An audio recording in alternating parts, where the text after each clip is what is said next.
We're gonna teach you how to make kombucha.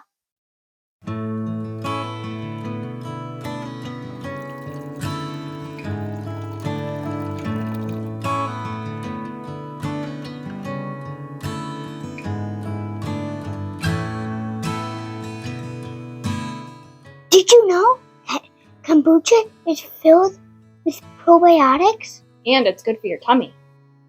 Also delicious. Here's what you're gonna need. 16 cups of spring or filtered water, 1 cup of organic cane sugar, 8 bags of organic black tea, we like to use Newman's Own, 1 cup of starter tea, which is GTS Original Kombucha. Make sure that it is unflavored. You can get this at any grocery store or health food store. And of course, last but not least, your SCOBY.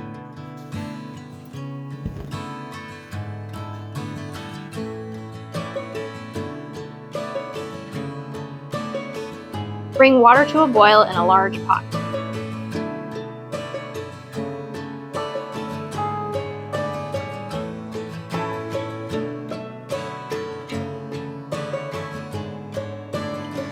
Once boiling, remove from heat and add your tea bags and sugar.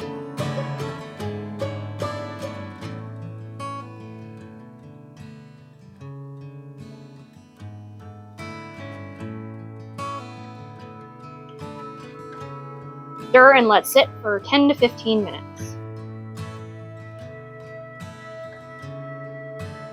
Remove tea bags and let the tea cool to room temperature. This is important as the hot tea will kill your SCOBY. Alright, tea is now to room temperature, so I'm going to pour it into our vessel.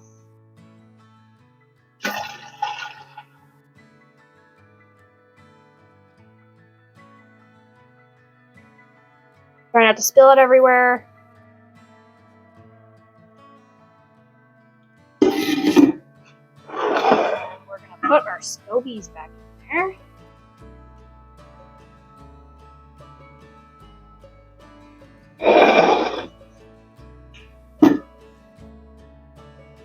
I'll cover the top with a towel, secure it with a rubber band just to keep all those fruit flies and dust out of there. And then we'll cover it with a dark towel and we'll put it in a dark place. And it should be around 70 to 75 degrees for about 10 to 14 days.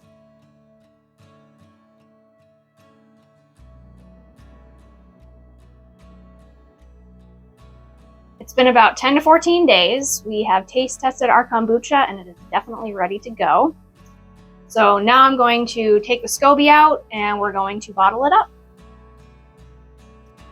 All right, so it's important that we are sanitized and we have our hands clean and we have a clean plate, so we will rinse it off with vinegar, which we actually already did. So now we're going to take our SCOBY out and put it on the plate. Hold that for me.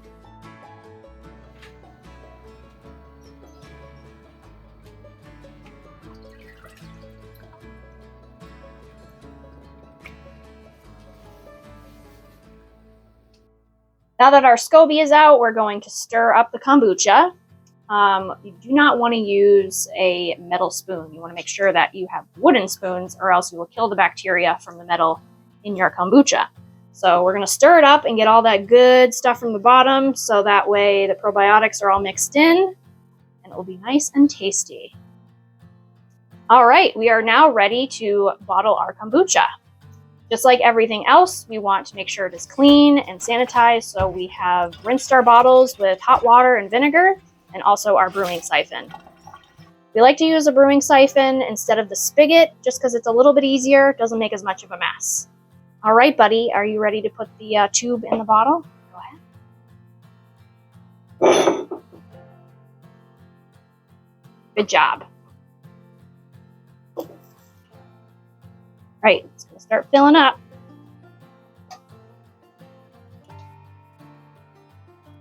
Good job. All right, I'm going to take it and I'm just going to lower it, okay? Because gravity is our friend with this.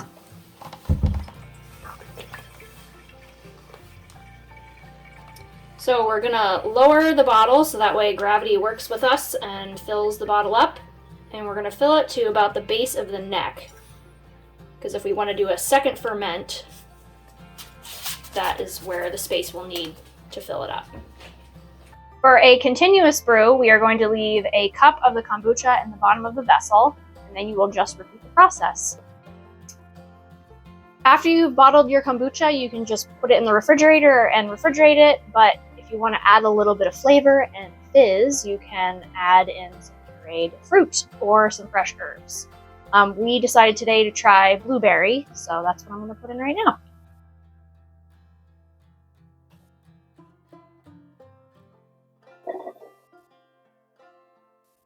Secure your cap and store in a warm, dark place for 2 days, and also make sure you burp it daily, and once it's done, you just refrigerate it and enjoy. If you enjoyed this video, we would so appreciate it if you hit that like button and subscribed. You can also find links to the equipment we used in the description below. Thanks so much for stopping by, and stay feral.